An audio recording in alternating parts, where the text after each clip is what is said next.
reka tubifurize ibihe byiza abakunzi babizi b'u Rwanda, reka mwese aho muri tukomeze tubifurize kwinjira muri weekend neza, mumeze neza kandi mumenya amakuru buri saha ndetse na buri gihe.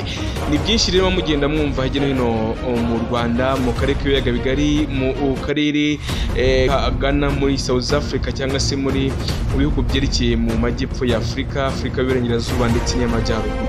Aka kanya rero reka ngaruke mu Rwanda, ni byinshi biba biri kuvugwa.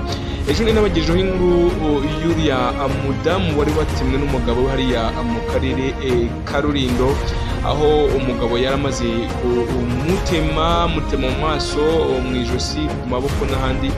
Birangira rero umudamu baje kumufata bamutwara kwa muganga hariya mu bitaro bya Kinihira, ariko umugabo nawe aza gukora akasamutwe, aza gufata umuti witwa lava nawe arawurya. Nabo baje kumufata bamutwara kwa muganga kugira ngo reko baramira ubuzima bwawe, ariko inkuru yatugezeho byaje kugaragara ko umugabo n'ubundi ibyo byarangiye ndetse n'uwo mugore we ibyo byarangiye. Twaje gusanga kandi bikomoka ku makimbirane bari bamaze iminsi bafitanye. Kwa kuntu usanga ufitanye amakimbirane nta nshuti y'umuryango mugira, nibyo nkunda kubabwira kenshi na kenshi, ariko ugasanga kubera nta nshuti y'umuryango mwigize mujya mu muganiriza ibibazo byanyu cyangwa se umugisha inama, ugasanga mwebwe mwabyihereranye.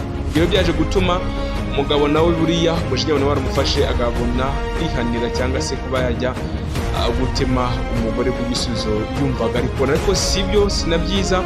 Mu gihe mubona ko mufite ibibazo mu muryango, ni byiza ko mwegera ubuyobozi cyangwa se mushaka ababagira inama. Ku itariki rero ya 6 ukwezi kwa 12 umwaka wa 2024 ku isaha y'isa 10:10 ubwo inkuru yasohotse mu gitangazamakuru cya bwiza.com kigaragaza ko Majoro General Retired Rutatina ko afungwe. Urwego rw'igihugu rw'ubugenzacyaha RIB rwataye muri yombi Majoro General cyangwa se Retired Richard Rutatina rwari rumaze igihe ku byaha byo guha amabwiriza abakozi be, akaba cyangwa se akamuha amabwiriza maze abakozi be bagakubita uwari waraye mu nzu ye. Wakubiswe rero yari yagiye gusura umukozi ukora mu rwuri cyangwa se mu ifamu ye harimo inka ze rwa Rutatina ruherereye mu karere ka Kayonza mu murenge wa Murundi. Icyaha rero akurikiranye nk'uko ikinyamakuru Igihe nacyo cyabyanditse, kivuga ko cyakozwe ku itariki ya 27 Ugushyingo umwaka wa 2024. Bivuga ko kandi uwo muntu wakubiswe n'abakozi bakora mu rwuri rwa Rutatina kubera amabwiriza yari yahawe, maze umukozi nawe akaba ari kwa muganga, ariko bikavuga ko ari kugenda yoroha cyangwa se yoroherwa. Amakuru rero ava mu bitaro uwo muntu yivurijeho avuga ko ari kugenda yoroherwa, ko ubuzima buri kugenda bugaruka, kuba yabasha kwagira ibintu yakora, ariko byo ntabwo biratangira kuza. Dosiye rero ya Rutatina hamwe n'abakozi be bagera ku 10 igomba gushyikirizwa ubushinjacyaha kuri uyu wa 5 ubwo n'uyu munsi ku itariki 6 n'ubundi, kugira ngo barebe ko dosiye yashyikirizwa gatangira kuburanishwa. RIB rero yasabye abaturarwanda kwirinda kwihanira cyane ko ari icyaha gihanwa n'amategeko, ahubwo bagirwa inama yo kujya biyambaza inzego zishinzwe igihe umva hari icyaha bakorewe.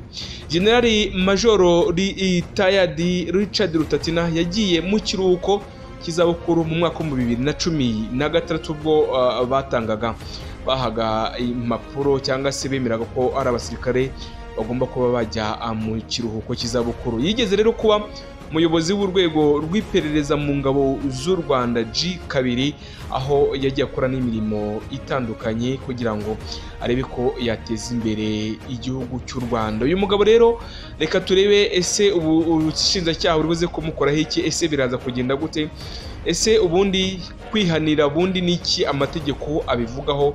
Ubundi n'ubusanzwe iyo hari ikintu kibaye mu rugo iwawe ukihanira bitewe n'umujinya wari ufite, hari usanga wakoze amakosa aruta ayo uwagukoresheje yakoze. Hari igihe umuntu ushobora kuba yazi iwawe ari nk'umujura kukwiba, ugasanga bitewe n'umujinya ufite ukabura mwishe, nyaza wenda hari icyo amategeko yagombaga kuba yamuhana. Ariko rero nyaboneka gukontorora umujinya, gukontorora reaction ni byiza cyane kuko binatuma nawe utekerezaho ibyo ukwiye gukora. Ikindi kandi kwirinda kwihanira ni kimwe mu ndangagaciro zagakwiye kuturanga nk'abanyarwanda. Uri mu Rwanda, uri mu Burundi, nkomeze kwifuza ibihe byiza kandi ukomeze gukora.